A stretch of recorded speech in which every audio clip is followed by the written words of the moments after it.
19 гыйнвар көнне 122 янгын бүлегенең Башкортстан Республикасы буенча федераль янгынга каршы хезмәтенең 18 отрядында узган 2021 елга йомгак ясалып, отчет җыелышы узды.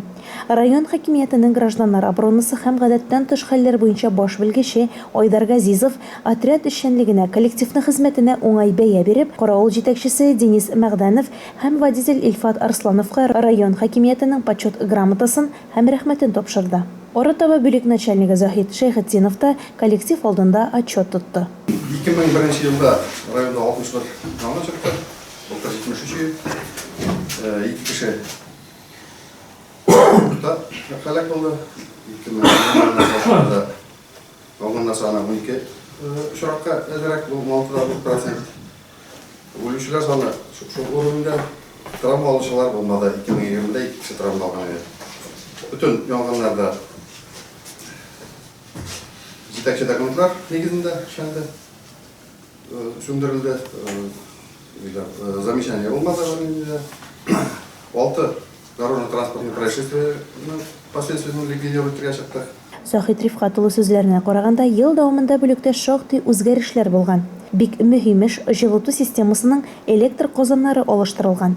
Баш идарә тарафыннан казаннар һәм насослар бүленеп бирелсә, калган җиһазларны егетләр үзләре юньләтеп, аларны урнаштыруны үз көчләре белән башкарып чыккан.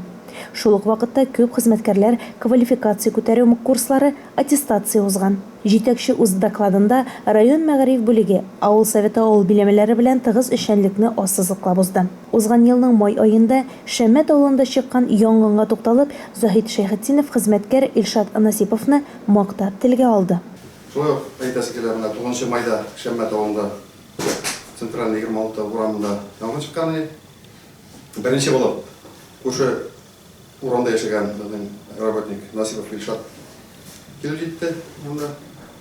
Ул килүгә өй ут белән вещь шулга алынган иде.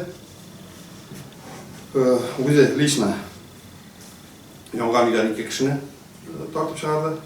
Аннан соң Аккүзнең добровольный пожарный командасы белән утны сүндерә башлады. Шулай ук янгын беткәнче шунда безгә ярдәм итте.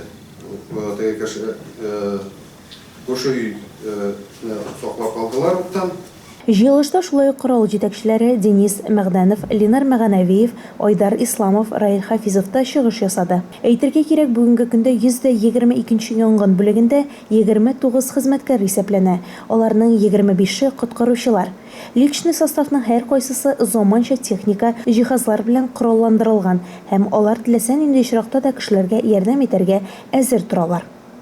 Кеше кайгысына, хәсрәтенә битараф булганнар гадәттән тыш хәлләр хезмәтендә эшли дә алмый. Коткаручы һәм янгын сүндерүче һөнәр генә түгел, ул яшәү рәвеше. Ул һәрчак үзеңне батырларча корбан итәргә әзер тору.